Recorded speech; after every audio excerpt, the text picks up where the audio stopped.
तुमने जितना प्रेम और वात्सल्य दिया है, तुम्हारी भक्ति अपरंपार है।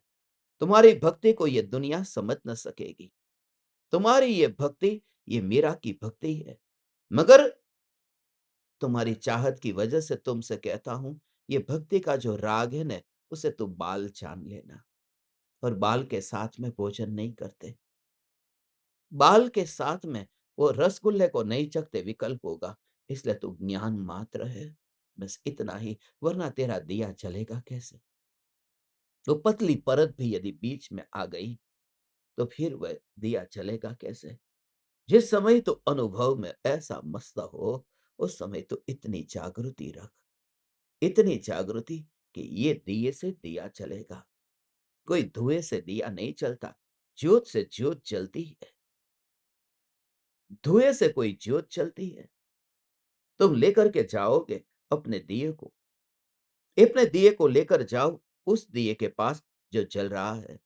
लगाओ उसकी मिट्टी के साथ में, छुओ उसकी मिट्टी के साथ में। नहीं, छुओ उसके धुएं के साथ में।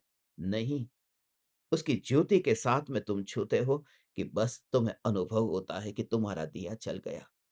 हे चैतन्य परमात्मा, गुरु के देह को जब तू छुए, गुरु के पैर को जब तू छुए, अगली बार तू याद रखना। गुरु के पैर को जब तू छुए, गुरु के चरण को छूते समय, उनके चरण को छूते समय तो ये याद रखना कि तेरा दिया मिट्टी को छू रहा है। तेरा दिया ऐसे न चलेगा। गुरु का तेरे प्रति इतना भाव करुणा का है, उस भाव को तो नमस्कार कर। मगर याद रखना, तो धुएं के पास जा रहा है, क्योंकि गुरु का देह मिट्टी है और गुरु का तुम्हारे प्रति करुणा का भाव है, धुआं है। तो साक्षात जो जीवंत गुरु है, जो अनुभूति में अभेद मस्त हो गए हैं, तो उसे उसे तो उसके पास जा। तब तुझे जो उपकार का भाव तुझे पहली बार समझ में आएगा।